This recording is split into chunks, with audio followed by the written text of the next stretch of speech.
गौर करो, वो हजरत हंजला रजी अल्लाह ताला अन्हु जिनकी शादी हुई है और आज पहली रात है, रुखसत होकर बीवी घर पे आई है। आज शादी हुई, आज पहली रात है, शौहर अपनी बीवी के साथ, हंजला अपनी बीवी के साथ सो रहे हैं। मियां बीवी के दरमियान जो ताल्लुक होता है वो भी कायम हो चुका है। इतने में जंग का ऐलान हो जाता है, जिहाद के लिए निकलने का ऐलान हो जाता है। हजरत हंजला उसी कंडीशन में कि अपनी बीवी से मिले हैं, अभी गुस्ल नहीं किए, ऐलान जिहाद सुनते हैं, अपना घोड़ा खोलते हैं और जिहाद के लिए निकल जाते हैं। बीवी कहती है, आए मेरे प्यारे शौहर, मैं तुम्हें रोक तो नहीं रही हूं, जिहाद फर्ज है, तुम्हें जाना भी चाहिए, लेकिन कम से कम गुस्ल तो कर लो, नहा तो लो। अभी आपने मेरे साथ सोहबत की है, मेरे साथ हम बिस्तर हुए हैं और फौरन मैदान जिहाद में जाने लगे हैं, कम से कम आप गुस्ल तो कर लो। फरमाया, आए मेरी बीवी ऐलान नहीं सुना है, ये निदाई, ये आखिरी आवाज है। इस आवाज को सुनने के बाद कोई शख्स भी अब थोड़ी देर भी अपने घर में नहीं रुक सकता है। मेरी बीवी, मैं गुस्ल के लिए कैसे रुक जाऊं कि ये आखिरी निदा आ चुकी है कि अब कोई भी अपने घर में ना रुके, मैं फौरन निकल रहा हूं। अल्लाह मेरे दिल के हाल को जानता है, अल्लाह मेरी दिल की नीयत को जानता है। उठे, घोड़ा खोला और दौड़े और चले गए मैदान जंग में, लड़े, कई काफिरों को कत्ल भी किया, लेकिन उस जंग के अंदर खुद भी शहीद हो गए,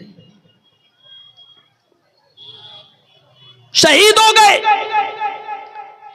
और शहीद का उसूल यह है शरीयत में कि उसको जिन कपड़ों में शहीद होता है, कोई आदमी अल्लाह की राह में जब मारा जाए तो उन्हीं कपड़ों में दफन किया जाता है, शहीद को कोई नया कफन नहीं पहनाया जाता, शहीद को गुस्ल नहीं दिया जाता, शहीद की जनाजे की नमाज नहीं पढ़ी जाती, ऐसे ही उसको उन्हीं कपड़ों में दफन कर दिया जाता है। जब उसको दफन करने के लिए ले जाया जा रहा था तो हंजला की बीवी कहने लगी, अल्लाह के रसूल, मेरे शौहर को गुस्ल दे दीजिए। अल्लाह के नबी फरमाते हैं, अय हंजला की बीवी, क्या तुझे पता नहीं तेरा शौहर शहीद हुआ है और शहीद को गुस्ल नहीं दिया जाता, उसको इन्हीं कपड़ों में कफनाया जाएगा, इन्हीं कपड़ों में दफनाया जाएगा जिसमें वो शहीद हुआ है, और कयामत के दिन इसी हाल में उठेगा कि उसके जिस्म से खून गिर रहा होगा। अल्लाह खून, गिरते हुए खून को देख कर कहेगा, फरिश्तों इसको जन्नत में ले जाओ, ये तो मेरे लिए सारी चीजों की कुर्बानी देकर आया है, इसका क्या हिसाब लूं, इससे क्या सवाल करूं, इससे क्या पूछताछ करूं, इससे क्या क्वेश्चन आंसर करूं, इसको जन्नत में दाखिल कर दो।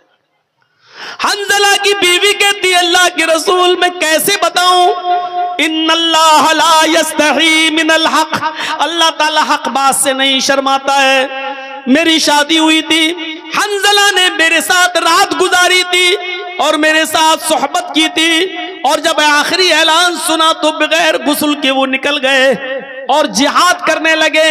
मैं उस गुस्ल की बात कर रही हूं जो गुस्ल बीवी से मिलने के बाद किया जाता है। हंजला को वो गुस्ल दे दीजिए, क्योंकि हंजला बगैर गुस्ल के निकल गए थे और वो शहीद कर दिए गए।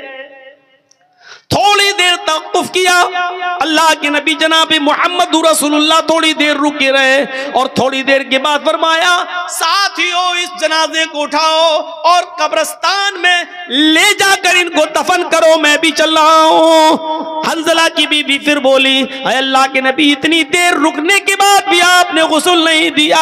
फरमाया, हंजला की बीबी अपने घर जा, तेरे शौहर को मोहम्मद रसूलुल्लाह के गुस्ल की जरूरत नहीं है। आसमान से 70,000 फरिश्ते जमीन पर उतरे और उन फरिश्तों ने तेरे शौहर को गुस्ल दे दिया। तेरा शौहर गसीलुल मलाइका है, फरिश्तों ने तेरे शौहर को गुस्ल दे दिया है। तेरे शौहर को हमारे गुस्ल की जरूरत नहीं है, तेरा शौहर फरिश्तों के जरिए गुस्ल दिया हुआ है। और फिर हंजला को दफन कर दिया गया। मेरे भाइयों, ये नौजवानी की इबादत थी, अपनी प्यारी बीवी को छोड़ दिया, पहली शादी, पहली रात, 24 घंटे भी अपनी बीवी के साथ नहीं रह पाया और ऐलान सुना, निकल गया, जिहाद किया और कत्ल हो गया, शहीद हो गया। ऐसा नौजवान अल्लाह के अर्श के साए में होगा। वह शाबुन नशा फी इबादत रब्बी, वो उक़बा इब्ने नाफ़े जिसने इस्लाम का परचम लहराते लहराते, दाएं इस्लाम बाएं इस्लाम, पीछे इस्लाम, सामने समंदर, अल्लाह मैं दाएं देखता हूं तो तेरे नबी का झंडा लहरा रहा है, बाएं जहां जाता हूं तेरे नबी का परचम लहरा रहा है, पीछे मुड़ के देखता हूं और जहां जहां तक मैं गया हूं तेरे नबी का झंडा लहर चुका है, सामने समंदर है, अब मैं क्या करूं? यानी अब दुनिया में कोई चप्पा बाकी नहीं रहा, जहां तक हम गए इस्लाम ही इस्लाम, अब सामने समंदर है। आय अल्लाह, ये हमारे साथ 1500 नौजवान हैं जो घोड़े पे बैठे हुए हैं, ये सब इस्लाम का झंडा लहराना चाहते हैं। मैंने दाएं बाएं और पीछे तो इस्लाम लहरा दिया है, तेरे नबी का झंडा फहरा दिया है, लेकिन आगे समंदर है। आय अल्लाह, अब मैं क्या करूं?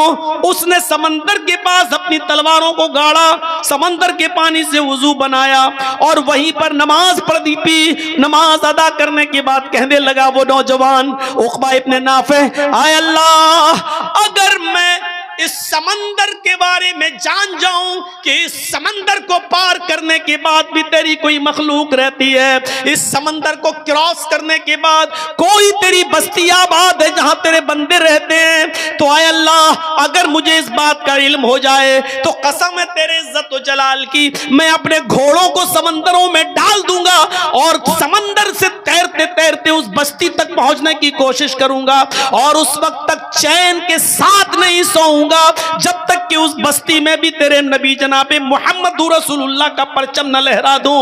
उक़बा इब्ने नाफ़े के अंदर ये कौन सा जज्बा था? इबादत का जज्बा। ये कौन सी इबादत थी? ये कौन सी रियादत थी? मेरे भाइयों, ऐसे ही इबादत करने वाले और हर वक्त नमाज की तरफ, हर वक्त इबादत की तरफ, अल्लाह की इबादत की तरफ जिनका दिमाग लगा हुआ है और जो इबादत में लगे हुए हैं, ये लोग अल्लाह के अर्श के साए में होंगे।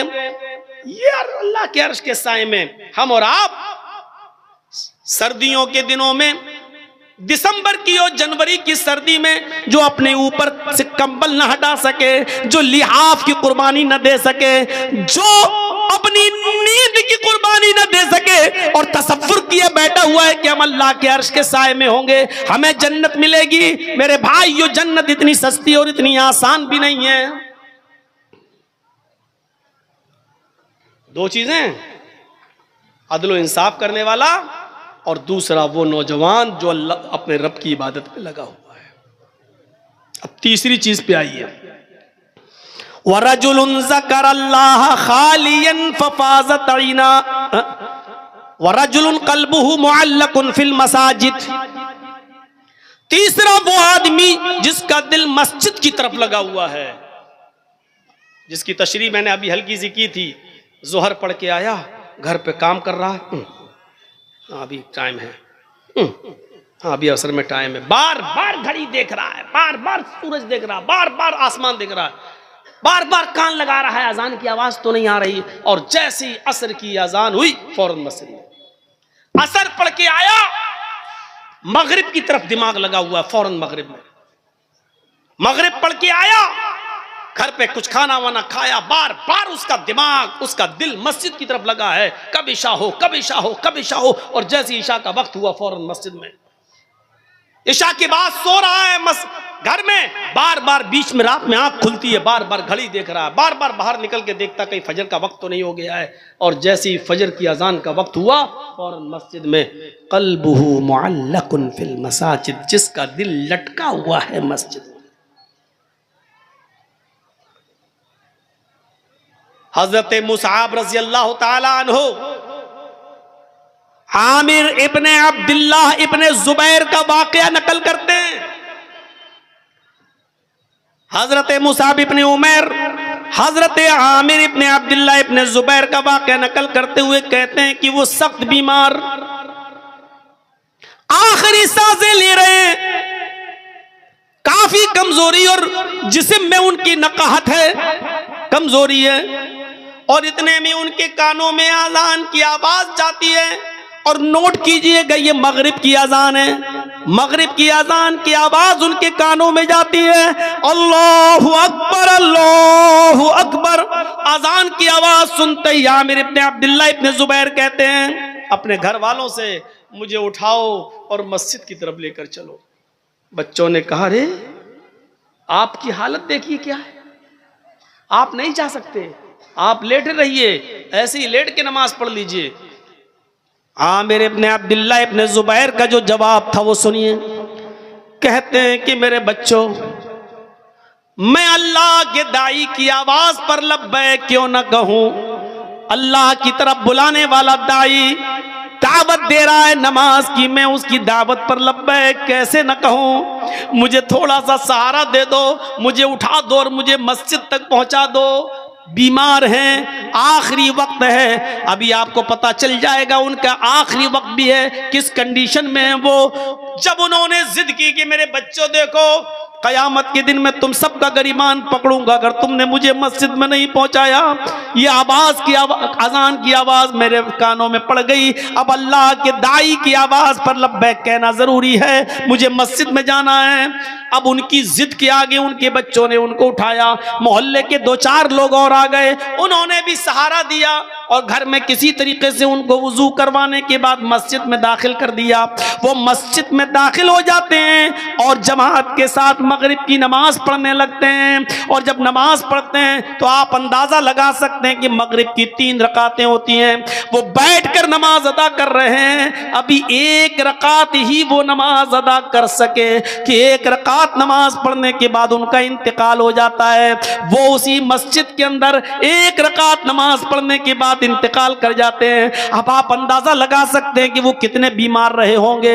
इतनी बड़ी बीमारी के बावजूद वो ये कह रहे हैं कि अजान की आवाज जब मेरे कानों में पहुंच गई है तो फिर मैं अल्लाह के दाई और अल्लाह की तरफ बुलाने वाले आदमी की दावत पर मैं लब्बैक कैसे न कहूं, उसकी आवाज पर मैं लब्बैक क्यों न कहूं। लिहाजा मुझे वहां तक पहुंचाओ। और पहुंचाया गया और 1 रकात पढ़ी और इंतकाल कर गए। इनका दिल मस्जिद की तरफ लगा हुआ था। रजुलुन क़ल्बुहु मुअल्लकुन फिल मसाजिद। ये है अजान हो रही है लेकिन मुझे मस्जिद में पहुंचाओ, अजान हो रही है मस्जिद में पहुंचाओ। यहां अजान होती है, हम लोग चाय पीते हैं। यहां अजान हो रही है, हम लोग बाजारों में सब्जियां खरीद रहे हैं। यहां अजान हो रही है, हम लोग अपने कारोबार में लगे हुए हैं। यहां अजान हो रही है, हम अपने बैंक में नौकरी कर रहे हैं। यहां अजान हो रही है, हम अपने बिजनेस में लगे हुए हैं। यहां अजान हो रही है, हम अपने खेतों में लगे हुए हैं, अपने कारोबार में लगे हुए हैं और तसव्वुर है कि हम जन्नत में जाएंगे। अरे अल्लाह के अर्श का साया नहीं मिलेगा, जन्नत तो बहुत दूर की बात। अल्लाह के अर्श का साया भी नहीं मिलेगा। इमाम बगवी ने अपनी मशहूर मायानाज किताब सियर के अंदर उबैदुल्लाह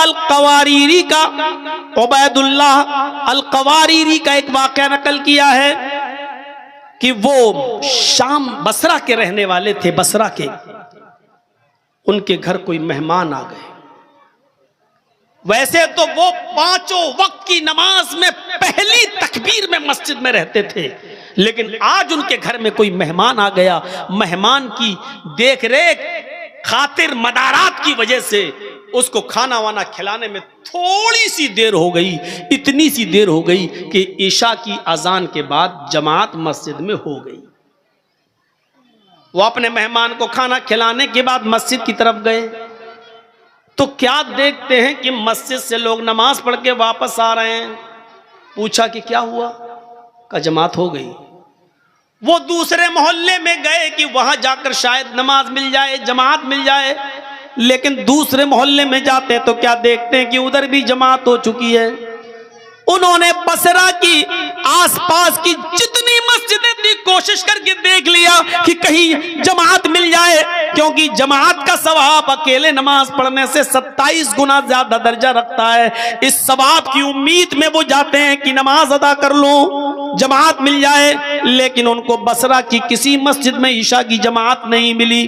तो फिर वो अपने घर आ गए और अपने घर पर उन्होंने जाए नमाज बिछाई, मुसल्ला बिछाया और ईशा की नमाज वो पढ़ने लगे। जब वो एक मर्तबा 4 रकात ईशा की पढ़ चुके तो कहने लगे कि ईशा की नमाज जमात के साथ अगर मैं पढ़ता तो 27 गुना दर्जा मिलता, 27 गुना सवाब मिलता, तो क्यों नहीं मैं जमात के सवाब को पहुंचने के लिए ईशा की नमाज को 27 बार पढ़ लूं। अगर मैं 4 रकात करके 27 मर्तबा अगर मैं नमाज पढ़ूंगा तो हमें जमात का सवाब मिल जाएगा। तो उन्होंने अपने घर में ईशा की नमाज को 27 मर्तबा पढ़ा, 27 बार। 4 रकात फिर हो गई, चलो अब दोबारा खड़े हो गए, फिर 4 रकात, फिर तीसरी बार खड़े हो गए। उन्होंने ईशा की नमाज को कितनी बार पढ़ा? 27 बार। उसके बाद मुतमईन हो गए कि अब मुझे जमात का सवाब मिल गया, यानी इंशाअल्लाह जो जमात मुझसे छूटी है उसके बराबर सवाब मिल जाएगा। इसके बाद जब बिस्तर पे सोने गए, अल्लामा बगवी, इमाम बगवी सीयर में नकल करते हैं, जब वो बिस्तर पर लेटते हैं तो ख्वाब में देखते हैं कि वो घुड़सवारों के साथ दौड़ रहे हैं। एक कौम है, एक कुछ लोग जो अपने अपने घोड़ों को दौड़ा रहे हैं, मुकाबला कर रहे हैं। उबैदुल्लाह अल-क़वारीरी भी उस कौम के साथ अपने घोड़े को दौड़ा रहे हैं और क्या देखते हैं कि सारे लोग आगे आगे जा रहे हैं, सबके घोड़े मुझसे आगे दौड़ रहे हैं, मेरा घोड़ा सबसे पीछे की तरफ है। मेरे घोड़े से आगे एक और आदमी है, वो भी अपना घोड़ा दौड़ा रहा है।